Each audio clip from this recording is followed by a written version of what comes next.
Long ago, in the mists of ancient Japan, there emerged a shadow force that would captivate imaginations for centuries to come. These were the Shinobi, the ones we now call ninjas, and their story begins not with a clash of swords, but with whispers in the mountains. The word ninja itself is actually a modern term. For most of their history, these covert operatives were known as shinobi or shinobi no mano, meaning one who endures or one who acts in stealth. The character for shinobi can also be read as ninsha, but it wasn't until the 20th century that ninja became the popular term we recognize today. Our journey takes us back to the Sengoku period, the age of warring states, spanning from 1467 to 1615. But the roots of the shinobi stretch even further back, into the shadows of the 12th and 13th centuries, when Japan was fracturing into feudal territories and the need for intelligence gathering became paramount. The shinobi were not a single unified group, but rather emerged from specific geographical regions. The most famous of these were the Iga and Koga provinces, mountainous regions that would become synonymous with ninja culture. Iga province, located in what is now Mie Prefecture, and Koga in present-day Shiga Prefecture, were separated by only a small mountain range, yet they developed their own distinct traditions and techniques. These regions were ideal for the development of covert warfare skills. The mountains provided natural protection and isolation, allowing communities to develop their arts away from the prying eyes of samurai lords. The terrain itself became their training ground, teaching them to move silently through forests, scale steep cliffs, and navigate treacherous paths in complete darkness. Contrary to popular belief, ninjas were not typically hired assassins. While assassination was occasionally part of their repertoire, the primary role of the shinobi was espionage, gathering intelligence, spreading disinformation, and conducting sabotage. They were the spies and scouts of feudal Japan, valued more for what they could learn than for what they could destroy. The shinobi came from all walks of life. Many were farmers, merchants, or priests who maintained ordinary lives as cover for their covert activities. This dual existence was essential to their effectiveness. By day, a ninja might tend rice fields or sell goods at market. By night, they might infiltrate an enemy castle or gather intelligence on troop movements. Training began in childhood for those born into shinobi families. Young children would learn through play, games that taught them to move silently, to observe without being noticed, to remember details with precision. As they grew, the training intensified, encompassing not just physical skills but also mental discipline, herbal medicine, astronomy for navigation, and even the art of disguise and impersonation. The shinobi developed their own unique martial art called ninjutsu. Unlike the samurai's bushido, which emphasized honor and direct combat, ninjutsu focused on practicality and survival. It encompassed 18 disciplines, known as the ninja juhaki, which included skills ranging from armed and unarmed combat to horsemanship, meteorology, and the use of explosives and poisons. The weapons they carried reflected their unconventional approach to warfare. While they could wield a sword when necessary, the shinobi preferred tools that served multiple purposes. The kuzurigama, a sickle attached to a chain with a weight, could be used as a farming implement or a deadly weapon. The shuriken, or throwing stars, were often used more to create distractions than to kill, though they could be deadly when coated with poison. As darkness settles over the ancient provinces of Iga and Koga, we can imagine these early shinobi preparing for their work, checking their tools, reviewing their intelligence, and stepping into the night where they truly came alive.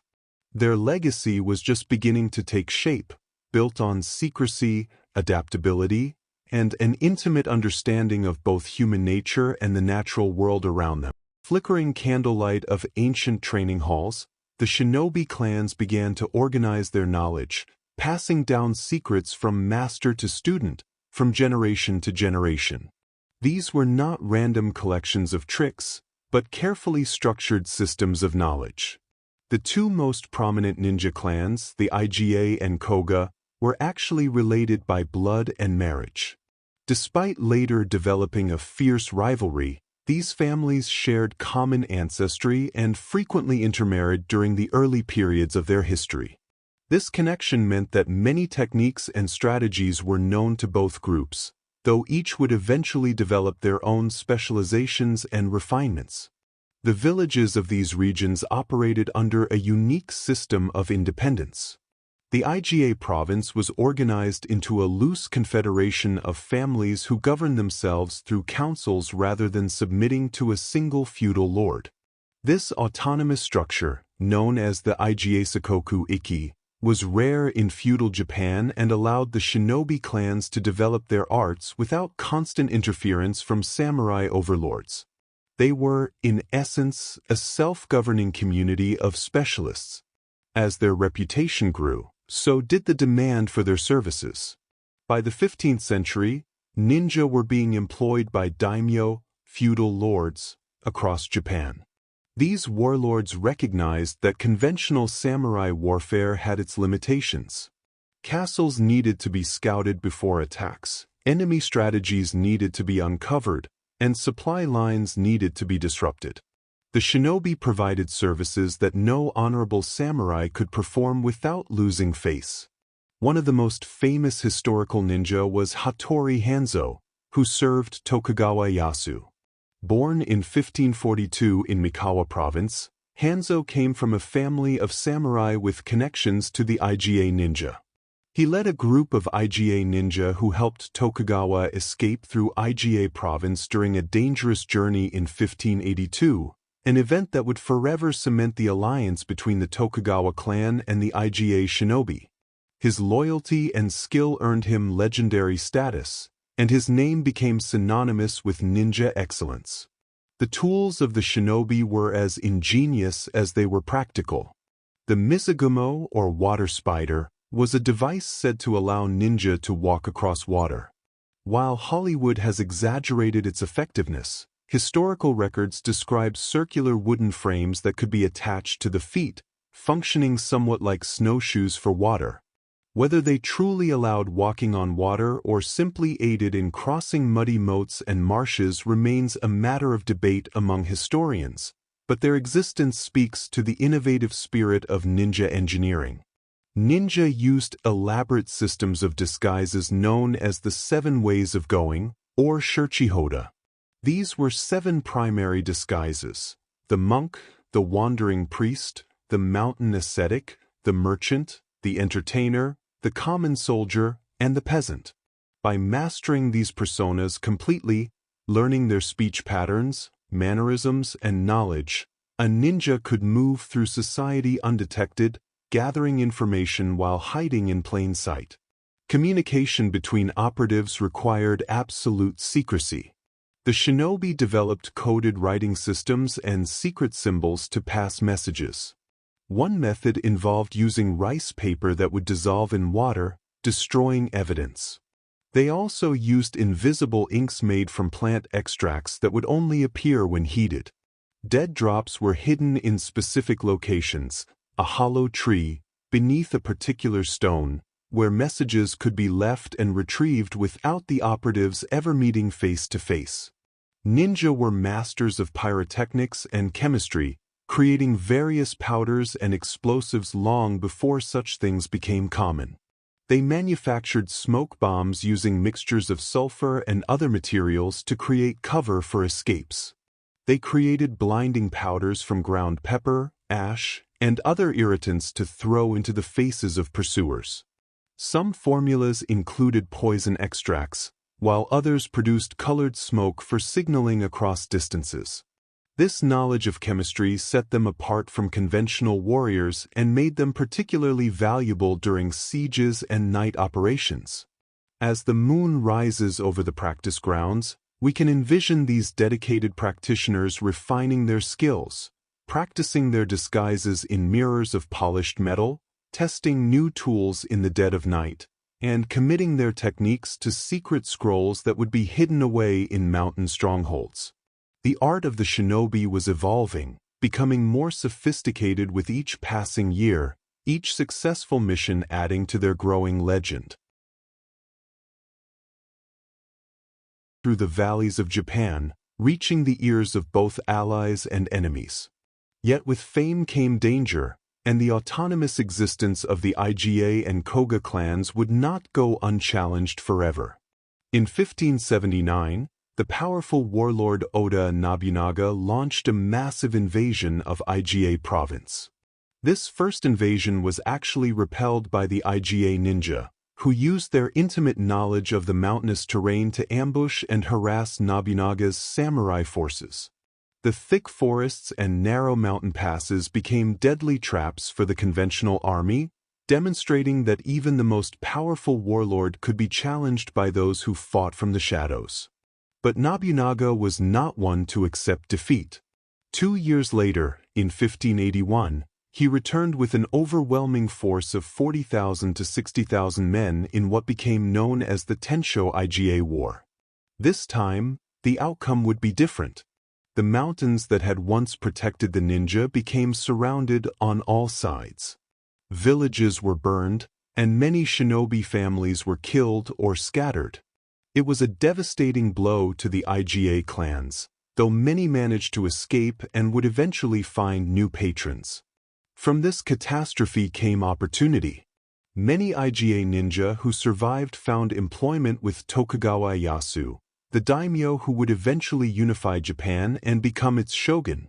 The relationship that Hattori Hanzo had cultivated proved invaluable. These displaced shinobi became an elite intelligence network for the Tokugawa clan, their skills now serving a master who would reshape the entire nation. Ninja were experts in psychological warfare and spreading misinformation. They understood that fear could be as powerful as any blade. Before battles, they might spread rumors about supernatural beings protecting certain areas, or plant false intelligence about troop movements and supply shortages. By manipulating what the enemy believed to be true, they could influence decisions without firing a single arrow. The training of a shinobi extended beyond physical prowess into the realm of the mind and spirit. Ninja practiced meditation and mental discipline techniques similar to those of Buddhist monks. This wasn't merely for spiritual enlightenment.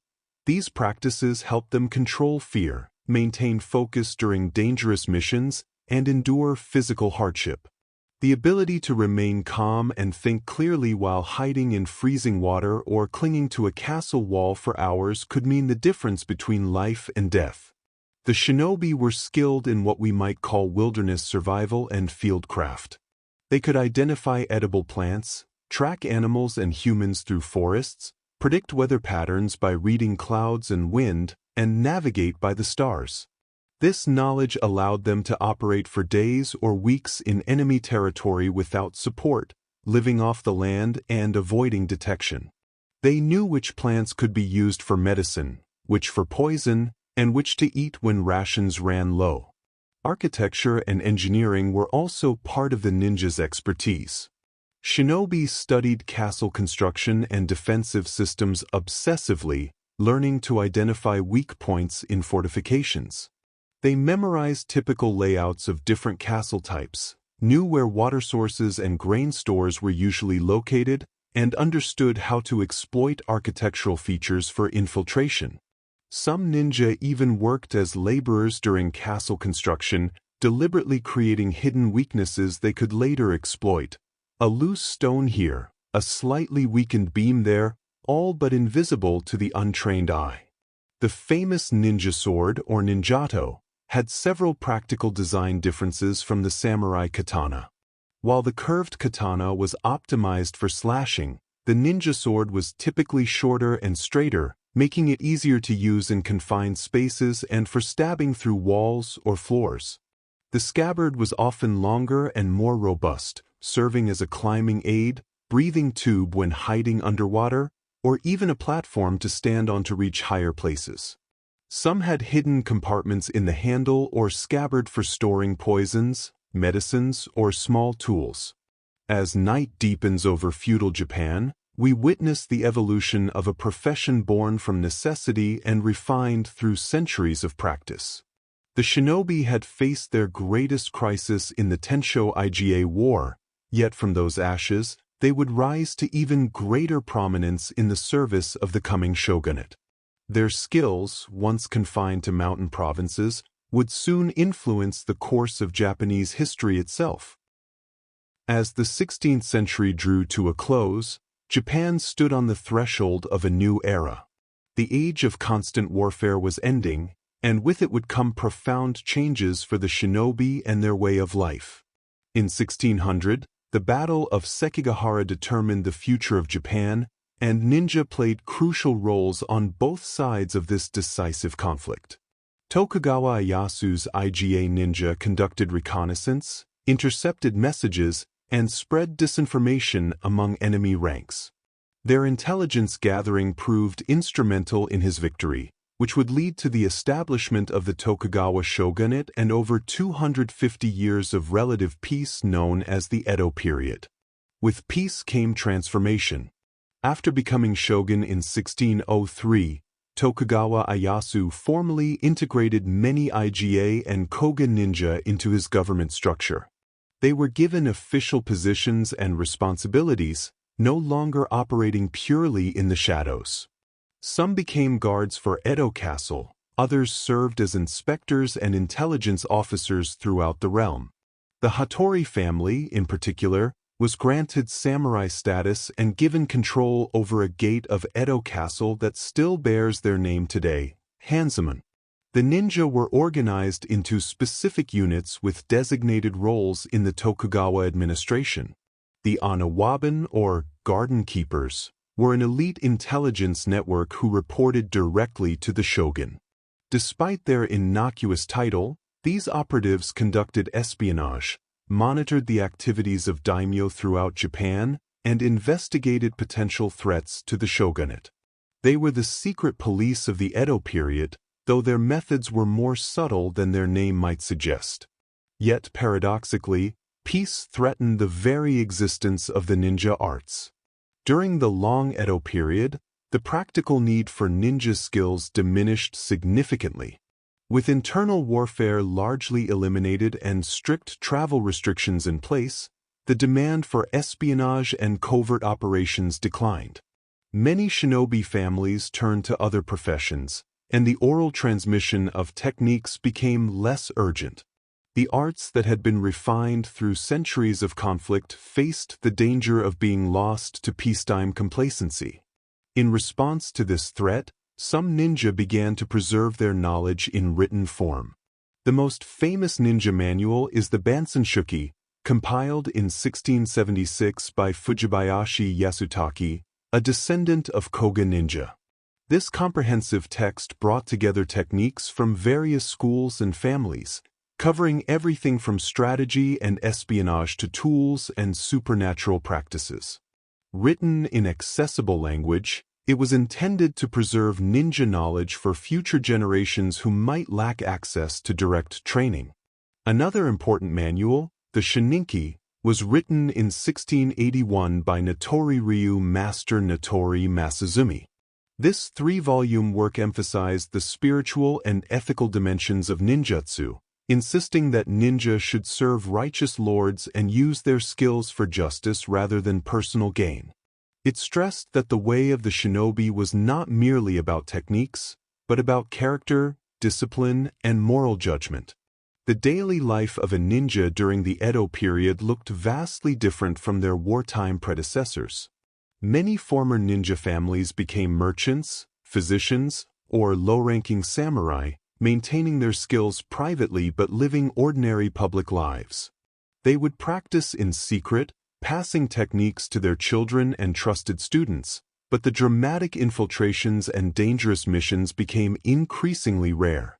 The shinobi had become shadows in an era that no longer needed them to fight from the darkness. Female ninja, known as kunoichi, played vital roles in espionage that male operatives could not fulfill. They could infiltrate households as servants, entertainers, or even concubines, gaining access to areas where male ninja could never go. Kunoichi were trained in combat and poisons like their male counterparts, but their most valuable skill was often their ability to gather information through conversation and observation. They could spend months or even years in a target's household, slowly extracting secrets while maintaining their cover identity.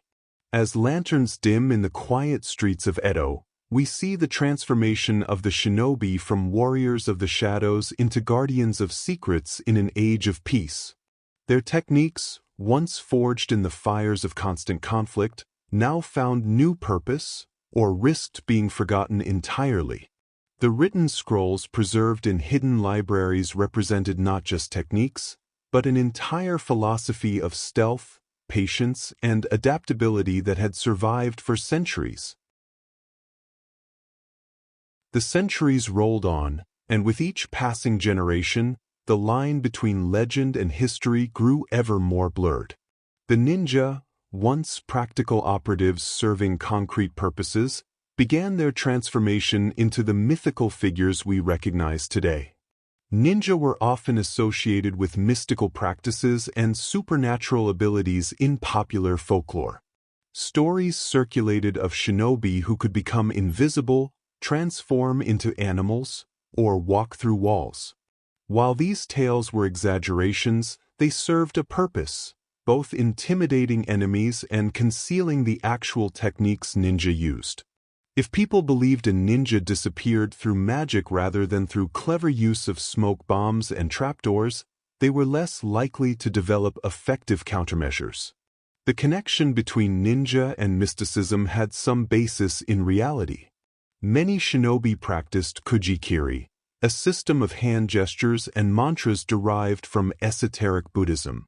These 9 symbolic hand signs, each accompanied by specific syllables, were believed to focus the mind and invoke spiritual protection. While not actually supernatural, these practices helped ninja achieve the mental clarity and confidence needed for dangerous missions. The ritualistic nature provided psychological preparation, much like an athlete's pre-game routine. Ninja were experts in using misdirection and creating illusions. They understood human perception and exploited its weaknesses. A ninja might throw a stone to make guards look one direction while slipping past in another. They used mirrors to reflect moonlight and create the appearance of multiple intruders. They understood that darkness, fog, and shadow could transform ordinary objects into threatening shapes, and they used this knowledge to create fear and confusion without ever engaging in direct combat. The tools of the trade became increasingly specialized as techniques evolved. The Kayaketsu shoge was a unique ninja weapon consisting of a double-edged blade attached to a rope with a metal ring at the other end. This versatile tool could function as a climbing aid, a grappling hook, or a weapon that allowed the user to strike from surprising angles. The rope could entangle an opponent's weapon or limbs, while the blade could cut from a distance. Like many ninja implements, it served multiple purposes and could be disguised or explained away as a tool for legitimate work. Ninja developed sophisticated techniques for breaking and entering, including lock-picking and wall climbing. They created tools that could silently pick the wooden and metal locks common in feudal Japan. For climbing, they used various implements, a shiko, foot spikes, shuko, hand claws, and rope ladders that could be quickly deployed and just as quickly concealed. They studied architecture to find natural handholds and weaknesses in walls, turning every structure into a potential pathway. The art of disguise went far beyond simply wearing costumes. Ninja studied the mannerisms, speech patterns, and knowledge base of the roles they assumed. A shinobi disguised as a merchant needed to know current prices, trade routes, and merchant gossip. One posing as a monk needed to know sutras, temple protocols, and religious debates of the day. This deep method acting required extensive preparation and intelligence gathering before a mission even began. Some ninja maintained cover identities for months or years, becoming fully integrated into communities while secretly gathering information. The ninjas' understanding of human nature was perhaps their greatest weapon. They studied how people thought, what motivated them, and how to manipulate both individuals and crowds. They knew that a guard who was bored, cold, and underpaid might be bribed or distracted. They understood that people see what they expect to see, and used this to hide in plain sight. They recognized that fear, greed, and vanity could be exploited to gain cooperation or extract information without the target even realizing they'd been manipulated. During the Edo period, ninja techniques were sometimes employed to catch criminals and maintain order. Former shinobi and their descendants who served in law enforcement positions used their tracking skills, disguise abilities, and knowledge of psychology to apprehend fugitives and investigate crimes. In this way, the skills developed for warfare and espionage found new applications in peacetime society, adapting to serve the needs of a stable government rather than competing warlords. As dawn begins to break over the peaceful landscape of Edo period Japan, we witness the ninja arts evolving yet again, no longer weapons of war, but tools of governance, investigation, and social control. The shadows they once used for infiltration now serve to protect the very order they had once worked to undermine. In this transformation, we see the ultimate adaptability of the shinobi philosophy: survive by changing, endure by evolving. As the Edo period stretched across centuries, the relationship between ninja and Japanese society continued to evolve in unexpected ways. What had once been secret knowledge began to seep into popular culture, even as the genuine practitioners grew fewer with each generation. By the 18th century, ninja had become popular subjects in Japanese theater and literature. Kabuki plays featured shinobi performing spectacular feats, and illustrated books called kusazoshi depicted their adventures. These entertainments took considerable liberties with historical accuracy, emphasizing supernatural powers and dramatic confrontations. Yet this popularization served a dual purpose. While it distorted the reality of ninja work, it also ensured that the concept of the shinobi remained alive in Japanese cultural memory even as actual practitioners dwindled. The Meiji Restoration of 1868 marked the end of the feudal era and effectively ended the ninja's official role in Japanese society. The new government abolished the samurai class and modernized Japan's military along Western lines. The skills that had been valuable for centuries, stealth, intelligence gathering, unconventional warfare, were either incorporated into modern military intelligence or deemed obsolete. Many families with ninja heritage simply became ordinary citizens, their martial history known only within their own households. Yet some knowledge survived through unexpected channels. Several traditional martial arts schools, or ryu, preserved ninja techniques within their broader curriculum. The Togakyu-ryu, claiming lineage back to the 12th century, maintained training in ninjutsu alongside other martial disciplines. These schools operated quietly, teaching small groups of dedicated students who sought to preserve the old ways not for warfare, but for historical and cultural reasons. The practice became more about maintaining tradition than preparing for actual covert operations. Ninja employed an extensive knowledge of herbal medicine and poisons. They needed to treat their own injuries without visiting doctors who might ask uncomfortable questions. They learned which plants could reduce inflammation, which could stop bleeding, and which could help wounds heal without infection. Conversely, they knew which substances could incapacitate or kill, though historical records suggest poisons were used more often to contaminate food supplies or water sources during sieges than to coat weapons for assassination. The physical conditioning of a ninja was remarkably comprehensive. Shinobi trained in a practice called Shinobi, the art of silent movement. This wasn't simply about walking quietly, but involved controlling every aspect of movement: breath, weight distribution, timing. They learned to move across creaking floors by distributing weight carefully, to step on the reinforced edges of floorboards rather than their centers, and to time their movements with external sounds like wind or rain. Hours of practice went into perfecting the ability to cross a room without making a single sound. Ninja used a breathing technique called turtle breathing, or kame no kokyu, to remain hidden in confined spaces.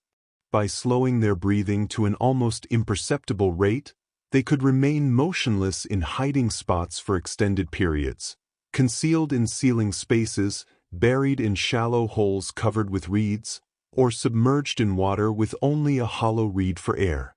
This technique required extensive mental and physical discipline, conditioning the body to function with minimal oxygen while maintaining alertness. The ninjas' relationship with time and patience was fundamental to their effectiveness. Unlike samurai who valued quick, decisive action in battle, shinobi were trained to wait, for hours, for days, or even for months if necessary. A ninja might spend weeks observing a target's routine before acting, noting every pattern, every variation, every opportunity. This patience extended to their training as well. Mastery of techniques could take years or decades, with practitioners refining their skills throughout their entire lives. Food was both sustenance and strategy for the ninja. They developed special rations called hyarogen, concentrated food pills made from grains, herbs, and other ingredients that could sustain them during long missions without the need to cook or carry heavy supplies. Different recipes served different purposes, some for energy, others for endurance, some to suppress appetite, others to maintain alertness. These portable rations allowed ninja to operate independently in enemy territory for extended periods. As evening settles once more across the changing landscape of Japan, we see the ninja arts transforming from living practice into preserved tradition. The skills once essential for survival in a violent age now became cultural treasures, maintained by dedicated practitioners who understood that these techniques represented not just methods of combat and espionage, but an entire philosophy of adaptation, patience, and profound understanding of the human condition and the natural world. As Japan entered the modern era, the ancient ways of the shinobi seemed destined to fade into mere memory. Yet the story of the ninja was far from over. It was merely entering a new chapter, one that would carry their legend far beyond the shores of Japan. In the early 20th century, ninja began to capture the imagination of Western audiences. Early travelers to Japan brought back tales of these mysterious shadow warriors, though often mixed with considerable misunderstanding and exaggeration. The image of the ninja in Western imagination began to form during this period, though it would be decades before it fully blossomed into the cultural phenomenon we know today. During World War II, both Japanese and Allied forces studied historical ninja techniques for military intelligence operations. The unconventional warfare tactics, sabotage methods, and espionage techniques that ninja had developed centuries earlier suddenly became relevant again in modern warfare. While the romantic image of the black-clad assassin had little to do with actual military operations, the core principles of stealth, intelligence gathering, and psychological warfare proved timeless. The post-war period brought unprecedented change to how ninja were perceived. In 1958, a novel called The Kuga Ninja Scrolls by Yamada Futaro became a bestseller in Japan, reigniting popular interest in ninja stories. This work, which depicted a tragic conflict between IGA and Koga ninja clans, helped establish many of the narrative conventions that would influence countless ninja stories in the decades to come. It presented the shinobi not merely as tools of warfare, but as complex characters with loyalties, emotions, and tragic fates. The 1960s saw the birth of the ninja boom in Japanese cinema. Films featuring ninja began to proliferate, with actors performing acrobatic stunts and wielding exotic weapons. These movies took tremendous creative liberties with history, but they introduced the visual language of ninja that would become iconic. The black costume, the dramatic fighting techniques, the supernatural abilities. While historians might lament the inaccuracies, these films ensured that ninja culture remained vibrant and relevant to modern audiences. A martial artist named Masaaki Hatsumi became one of the most influential figures in preserving and spreading ninja traditions. As the 34th Grandmaster of the Togakyu-ryu and several other traditional schools, Hatsumi founded the Bujinkan organization in the 1970s to teach ninjutsu and related martial arts. Unlike the secretive training of old, Hatsumi welcomed students from around the world, believing that the arts should be preserved through practice rather than hidden away. His approach was controversial among traditionalists but ensured that ninja techniques continued to be practiced and studied globally. Ninja training traditionally included an extensive study of geography and topography. Shinobi needed to navigate unfamiliar territories in darkness, often without roads or clear landmarks. They memorized the locations of rivers, mountains, and valleys across Japan. They learned to estimate distances by counting steps, to determine direction by observing moss growth on trees or the position of stars, and to read landscapes for potential hiding spots, water sources, and escape routes. This geographical knowledge was as important as any weapon in their arsenal. The ninja developed specialized swimming techniques called sujitsu. Unlike conventional swimming, which focused on speed and efficiency, ninja swimming prioritized silence and stealth. They learned to swim without creating splashes or ripples, to remain submerged for extended periods, and to navigate while carrying equipment and weapons. Some techniques involved using hollow reeds as breathing tubes while lying just beneath the water's surface, or using inflated animal bladders as flotation devices for crossing rivers while keeping gear dry. Ninja were trained in weather prediction and natural observation skills. They could read the sky to anticipate rain or storms, observe animal behavior to predict changes in weather, and use this knowledge to plan operations. A ninja might wait for a stormy night when guards would be less alert and natural sounds would cover their movements. They understood that nature could be an ally, fog for concealment, rain to wash away footprints, wind to mask sounds, and darkness as their constant companion. As moonlight filters through the branches of ancient trees, we can imagine the practitioners of old, standing in silent contemplation, reading the signs of nature as effortlessly as we might read a book. Their connection to the natural world was not mystical but practical, born from countless hours of careful observation and passed down through generations of teachers who understood that survival meant becoming one with the environment rather than fighting against it. The final decades of the 20th century witnessed the ninjas' transformation from historical figures into global icons, their image spreading across continents and cultures in ways their ancestors could never have imagined. The 1980s marked the explosion of ninja popularity in Western popular culture.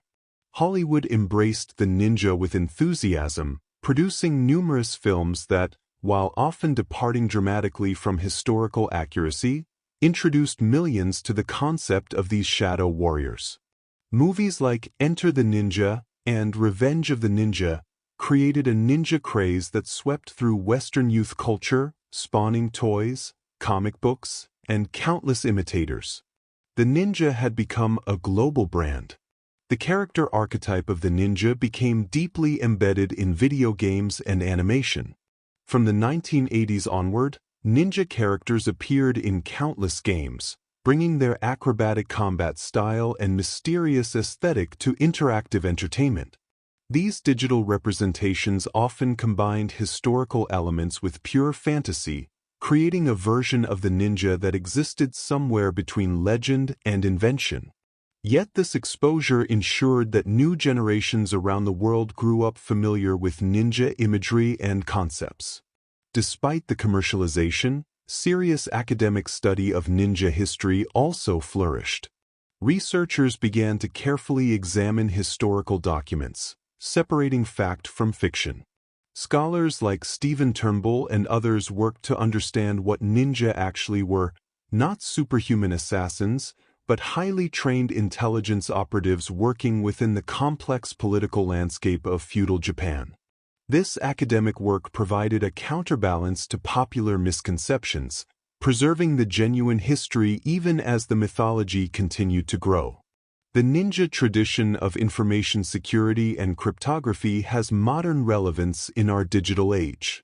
The principles that ninja used to protect sensitive information, encoding messages, using codes that only specific people could decipher, creating multiple layers of security, parallel modern cybersecurity concepts. Some security professionals have drawn parallels between ninja methods and contemporary information warfare, suggesting that the shinobi were, in essence, the world's first information security specialists. Traditional ninja families still exist in Japan today, though their role has transformed completely. Descendants of historical ninja clans now work as museum curators, martial arts instructors, and cultural ambassadors.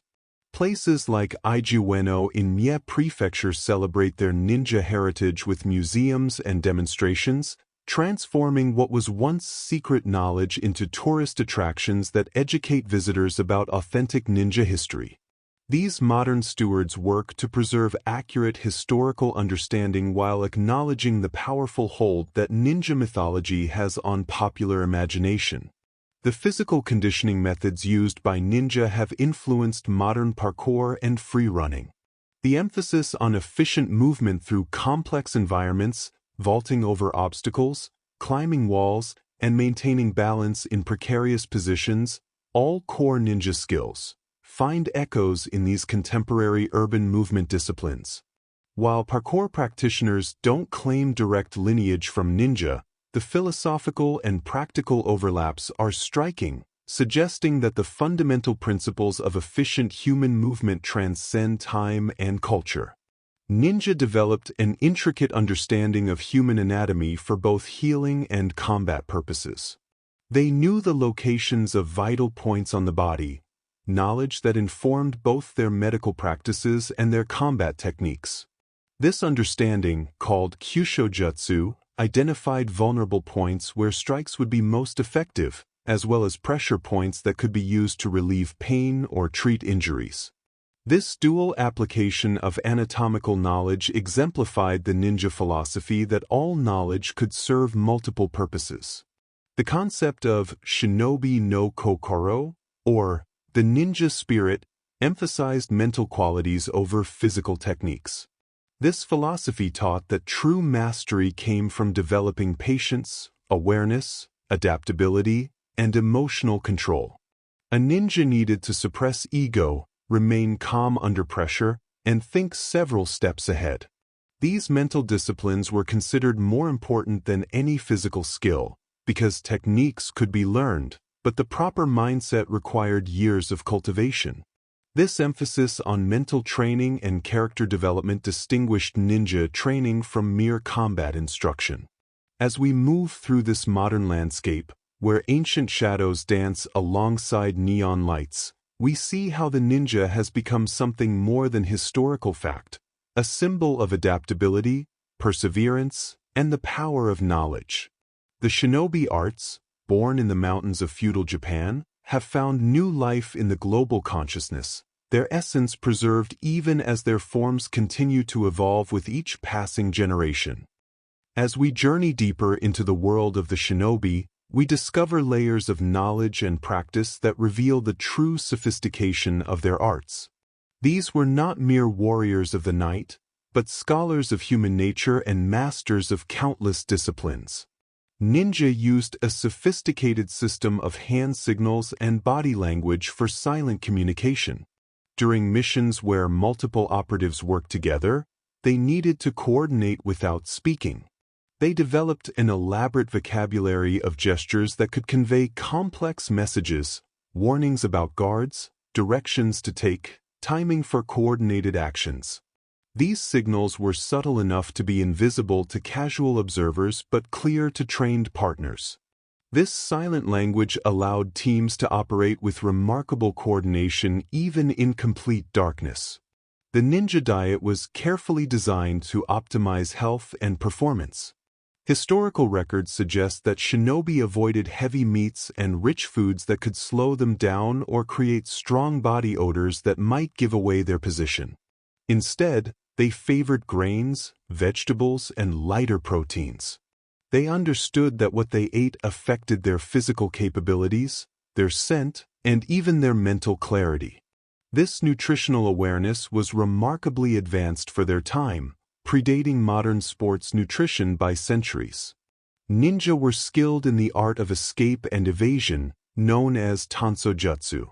This encompassed not just running away, but a comprehensive system of techniques for avoiding capture. They learned how to lose pursuers in crowds, how to use terrain to break line of sight, how to create false trails, and how to find or create hiding places on the move.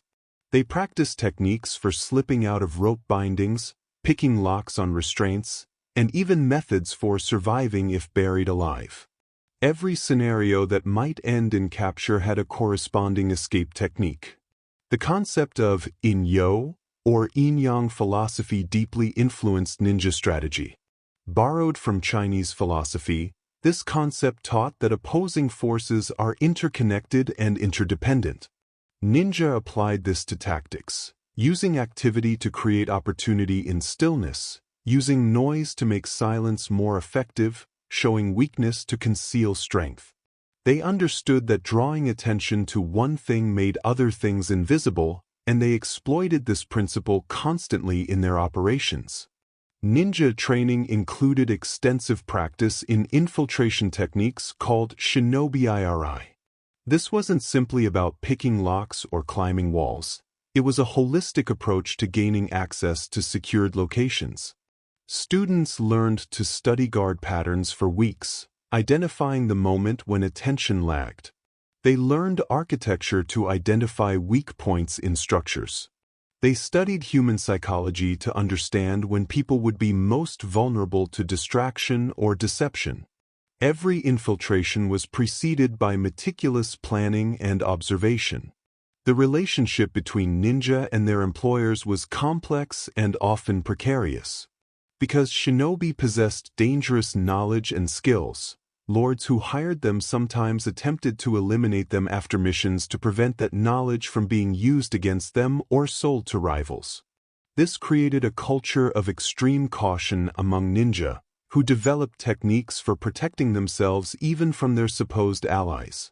They often worked through intermediaries, concealed their true identities, and maintained escape plans even when meeting with employers. Ninja utilized a practice called kisha, or mounted archery and horsemanship. While often depicted as operating solely on foot, many ninja were actually skilled riders who could shoot arrows accurately while mounted. This capability allowed them to cover greater distances quickly, escape pursuit more effectively, and operate in a wider variety of terrains. Their horsemanship included techniques for silent riding, for calming horses to prevent them from making noise at critical moments, and for using horses as diversions or decoys. The spiritual dimension of ninja training included meditation practices aimed at conquering fear. They practiced a form of seated meditation called zazen and moving meditation through kata forms, using these practices to develop unshakable calm in the face of danger. The goal was not to eliminate fear, which they viewed as impossible and unwise, but to acknowledge it, understand it, and prevent it from controlling their actions. This psychological training was considered as essential as any physical technique, because panic and fear killed as surely as any blade. As the stars wheel overhead in their eternal dance, we glimpse the profound depth of the shinobi path. These practitioners were philosophers as much as warriors, students of the mind as much as the body. Every technique they developed served a dual purpose: practical application and spiritual refinement. In learning to move through the world unseen, they learned to understand themselves more clearly. As our journey through ninja history approaches its conclusion, we uncover the final layers of knowledge that made these shadow warriors so remarkably effective and so enduringly fascinating to generations across the centuries. Ninja developed specialized techniques for gathering intelligence through casual conversation. This art, known as kikyoways, involved asking seemingly innocent questions and making casual observations that would gradually build a complete picture of a situation. A ninja might spend weeks in a town as a merchant or traveler, chatting with locals about weather, crops, and gossip, all while extracting information about troop movements, political tensions, and security measures. The key was patience and naturalness. Interrogation drew suspicion, but friendly conversation opened doors. The use of animals in ninja operations was more sophisticated than popular culture suggests. While stories of ninja using trained dogs or birds are largely exaggerated, Shinobi did study animal behavior extensively. They learned to read how animals reacted to human presence. A sudden silence of insects could indicate someone approaching. Disturbed birds might reveal a hidden sentry. They also used animals as cover, timing their movements to coincide with the natural sounds of wildlife, making their own activities seem like just another creature moving through the night. Ninja practiced a form of rapid writing called sasho, or cursive script for taking quick notes during reconnaissance. Speed was essential when recording observations in dangerous situations. They developed abbreviated writing systems and mnemonics that allowed them to capture detailed information quickly, which they could later expand into full reports. Some ninja used wax tablets that could be quickly melted to destroy evidence, or wrote on cloth that could be concealed in clothing and later transcribed to paper. The traditional ninja costume, or Shinobi shizoku, was not actually black in most cases. Historical evidence suggests that ninja more commonly wore dark blue, dark brown, or dark red, colors that blend better into shadows than pure black, which can actually create a visible silhouette. The all-black costume became standardized in kabuki theater, where stagehands dressed in black were considered invisible by convention. This theatrical choice eventually became the iconic ninja image, despite not being historically accurate for actual operations. Ninja employed psychological techniques we might now call social engineering. They understood how to build trust quickly, how to appear harmless or incompetent to lower others' guard, and how to exploit social hierarchies and expectations. A ninja might pose as a bumbling servant to gain access to areas where competent-looking individuals would be scrutinized. They understood that people often see social role rather than the individual, and they exploited this tendency masterfully. The training regimen for young ninja included games and activities that built specific skills without seeming like martial training. Children might play games that involved moving silently, hiding objects and finding them, or remembering long sequences of information. This approach meant that ninja skills were developed gradually and naturally, becoming second nature rather than forced techniques. By the time a young ninja began formal training, they had already internalized many fundamental principles through years of play. Ninja developed techniques for operating in extreme weather conditions that would stop conventional forces. They trained in snow, learning to move without leaving obvious tracks, to withstand cold for extended periods, and to use snow and ice to their advantage.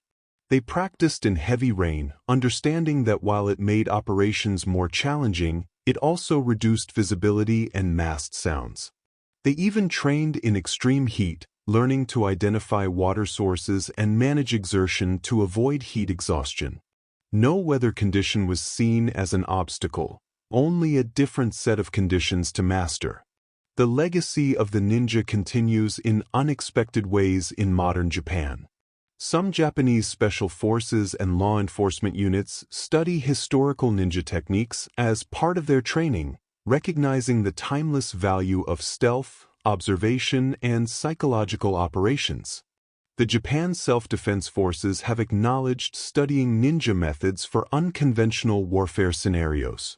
In this sense, the Shinobi tradition hasn't ended, it has merely evolved, with its core principles adapted for the modern world while honoring its historical roots. As our exploration of ninja history draws toward its close, we find ourselves standing at the intersection of past and present, where ancient wisdom meets modern application. The ninja were never truly gone. They simply transformed, as they always have, adapting to new eras while preserving the essential truths they discovered centuries ago in the mountains of Iga and Koga. Their story reminds us that knowledge, once gained, never truly disappears. It simply waits for those patient enough to seek it, dedicated enough to preserve it, and wise enough to understand its timeless value. As we gently conclude our journey through the shadows of history, let us reflect on the final insights that complete our understanding of these remarkable practitioners of stealth and strategy. The ninja's greatest weapon was not any blade or tool, but information itself. Everything they did, from infiltration to combat to survival, relied on gathering, protecting, and leveraging knowledge. In this sense, they were information warriors centuries before the digital age coined the term. The concept of Michi, or the way, placed ninja arts within the broader Japanese tradition of martial paths. Like the way of the sword or the way of the bow, ninjutsu was seen as a lifelong journey of refinement and self-cultivation, not merely a collection of techniques. Ninja recognized that invisibility was as much about psychology as physics. By understanding what people expected to see and behave like those expectations, they could move through spaces while being functionally invisible even when technically in plain sight. The decline of the ninja was inevitable not because their skills became obsolete, but because the society that created them transformed. When Japan unified and modernized, the conditions that necessitated ninja, fragmented power structures, constant conflict, information scarcity, disappeared. Modern practitioners of ninjutsu often emphasize that the art is about developing character and awareness rather than learning to fight. The physical techniques are viewed as vehicles for personal development, teaching patience, humility, adaptability, and mindfulness. The global fascination with ninja reflects universal human interest in the themes they represent, operating outside conventional rules, mastering oneself, using intelligence over brute force, and succeeding through preparation and strategy rather than direct confrontation. The historical ninja were ultimately pragmatists.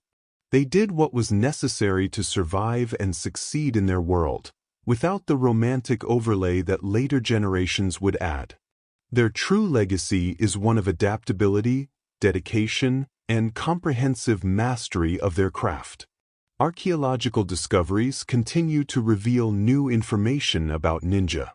Excavations of historical ninja residences have uncovered hidden rooms, escape tunnels, and concealed weapon caches, confirming many details from written records while also revealing surprises about their daily lives. The practice of preserving ninja knowledge in written form, while seemingly contrary to their secretive nature, was actually an act of foresight. The masters who compiled the Bansenshuki and other manuals understood that oral tradition alone could not preserve their arts through peacetime, and they chose cultural survival over absolute secrecy. The ninja understood that perfection was impossible but continuous improvement was essential. This philosophy, captured in the concept of Kaizen, emphasized that mastery was a journey rather than a destination. The relationship between ninja and nature went beyond practical survival skills. They saw themselves as part of natural cycles and rhythms, not separate from or in opposition to the natural world. Ninja schools taught that a successful mission was one where no one ever knew you were there. The best ninja operations left no trace, no evidence, no awareness that anything had occurred at all. The moral dimension of ninja work was complex. While they engaged in deception and sometimes violence, Many ninja manuals stressed the importance of serving just causes and maintaining personal integrity. The symbol of the ninja, dark, mysterious, capable, has become a cultural archetype that transcends its historical origins. This symbol represents the human capacity for transformation, adaptation, and operating outside conventional boundaries. The stories of ninja that survive often blur the line between history and legend deliberately. This ambiguity served ninja well. Uncertainty about their capabilities made them more formidable. Traditional ninja training emphasized that techniques must adapt to circumstances. Rigid adherence to forms was seen as a weakness. True mastery meant understanding principles deeply enough to improvise effectively. The ninjas' greatest teachers were experience and observation.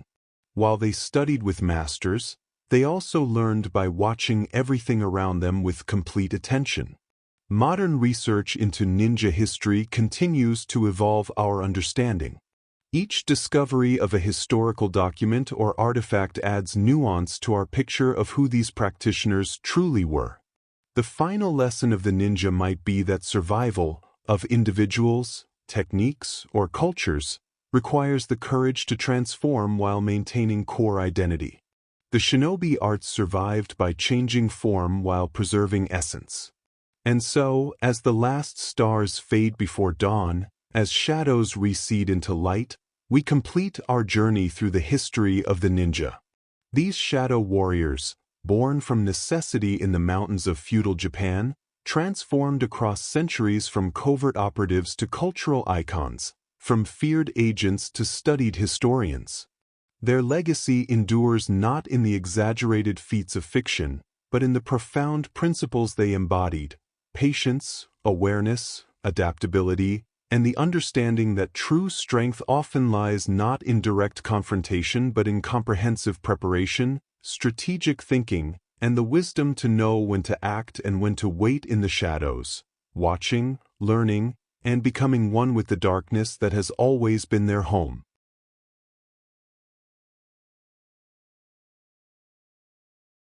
Thank you for watching. If you have enjoyed this, please click like and subscribe so that you do not miss out on new videos coming soon.